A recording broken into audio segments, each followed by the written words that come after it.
One of my favorite things about America during the summertime is baseball. It's one of my favorite sports to watch and also to photograph. This summer I left my home in Minnesota for a 6 ballpark tour in 7 days. I went to Wrigley Field in Chicago, home of the Cubs, Comerica Park in Detroit, home of the Tigers, PNC Park in Pittsburgh, home of the Pirates, Citizens Bank Park in Philadelphia, home of the Phillies, Nationals Ballpark in Washington, D.C., home of the Nationals, and Camden Yards in Baltimore, home of the Orioles. My first stop on this baseball trip was in the windy city of Chicago, Illinois. The best way to get around Chicago is by using public transportation, and it makes it really easy to go to Cubs games. The Chicago subway is an entertaining place, and within minutes you'll be at 1060 West Addison, ready to take in a Cubs game. Access and Major League Baseball rules didn't allow me to take action photos from the game, which was kind of disappointing, but not really. Because sometimes before games you can find interesting photos, even when a player is not doing anything. It turned out to be a perfect night for baseball, and the Cubs defeated the Athletics 6-2. It was a quick turnaround to get to Detroit the next day, where Ty Cobb is still celebrated by the fans with a plaque and even a statue in the outfield. Under a sunny sky, the Tigers took on the Washington Nationals in interleague play. Luck plays a role in sports photography more than people think. Right here I had the shot of Brandon Inge sliding into home until a player stepped in my way. But if you stick with photos long enough, you can get a good reaction shot. Jeremy Bonderman was sharp in the game, retiring his first 11 batters and going 7 strong innings and earning his 3rd win of the year. He struck out 7 and didn't allow a walk. The Tigers made it a long day for the Nationals and had a season-high 19 hits. Ramon Santiago was 4 for 4 with 3 runs scored. Miguel Cabrera may have been frustrated with this call at the plate, but in the end he had a good day and was 2 for 5 with a team-high 3 RBIs. It really was a business-like day for the Tigers in the final game of the 3-game series, as they walked away with an 8-3 win over the Nationals. There's still work to do after the game, whether it's cleaning the dugouts or trimming the grass to keep it short for the next home game.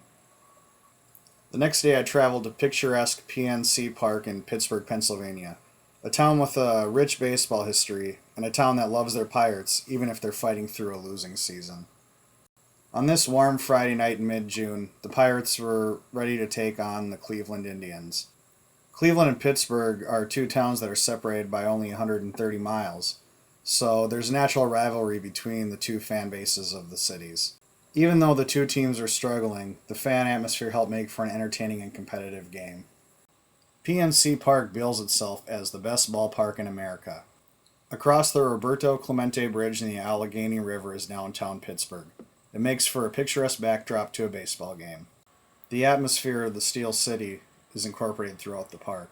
And here, a grounds crew worker enjoys probably one of the best seats in the stadium. In the end, this game came down to a battle of the bullpens. Octavio Dotel shut down the Indians in the 7th, but not before the damage was done. Shin-Soo Choo had an RBI single in a 4-run inning for the Indians, and the Pirates were left to rally. The Pirates didn't give up, though, and they did try to make a game out of it. Ryan Church's RBI double in the bottom of the inning scored 3 runs, but Kerry Wood came in the 9th and closed out the game for Cleveland, giving the Indians a 4-3 win. The loss was the 12th in a row for the Pirates, and that marked the 2nd longest losing streak for the club in 55 years. Don't feel too bad for them, though. They've still got a beautiful ballpark to play in. I hustled across the Pennsylvania Turnpike early the next morning to get to a game I was really looking forward to. Ryan Howard and the Phillies against the Minnesota Twins. If you get to a game early enough, you never know what you're going to see. When I got there, the Philly fanatic was stretching with Nick Punto and making him laugh with his one-arm push-ups. This game was a wild one at the end, but it also started out pretty wild early. The Twins jumped out to a 3-0 lead early on in the first inning. The Phillies didn't fold in front of the home crowd, though, and they came running back. Placido Polanco scored here on an uncontested play at home. Chase Utley slid into home on a close play. Joe Mauer thought he had him up, but the umpire quickly ruled him safe. Manager Ron Gardenhire came out to protest the call. He was unsuccessful. Philadelphia pitcher Cole Hamels settled down after that first inning and shut down the Twins' offense. The Phillies led 9-4 after 8 innings. I said before that luck can play a big role in sports photography, and here's a prime example. With the Phillies up 5 runs in the bottom of the ninth, the prime photo spot here was deserted because most of the photographers didn't feel anything was going to happen. But it did, starting with Jim Thome. A former Philly, he came to the plate to a standing ovation and hit a 2-run home run. Nick Punto would then reach base, come around to score, and all of a sudden the Twins were within 2. That would set up an MVP moment for Joe Mauer, and he hit a 2-run home run to tie the game in the bottom of the ninth. This was one of my favorite photos of the trip. I was able to get the shot because I was lucky enough to get the camera position behind home plate. The home run breathed new life into the game, and it wasn't about to stop there.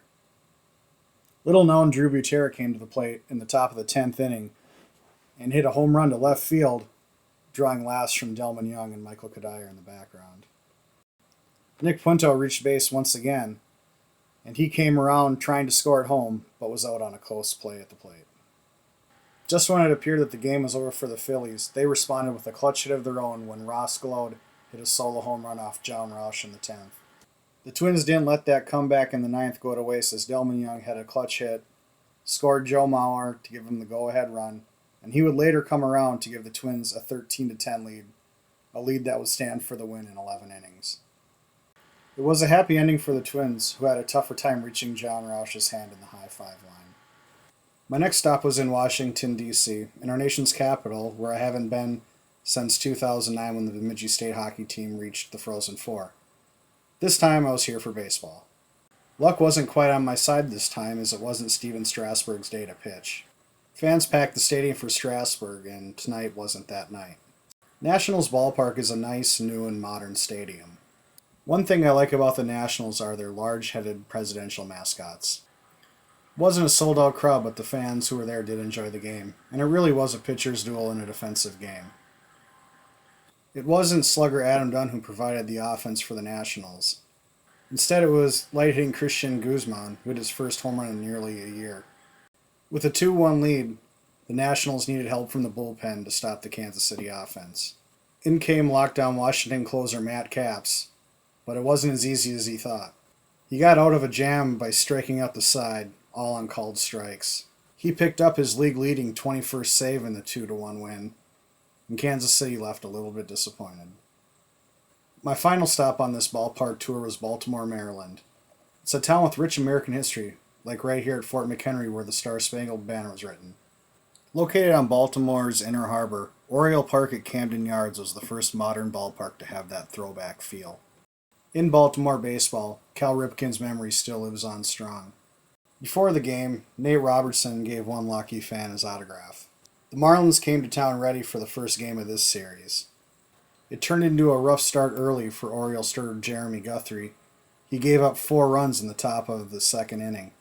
He gave up 6 runs total in just over 6 innings of work.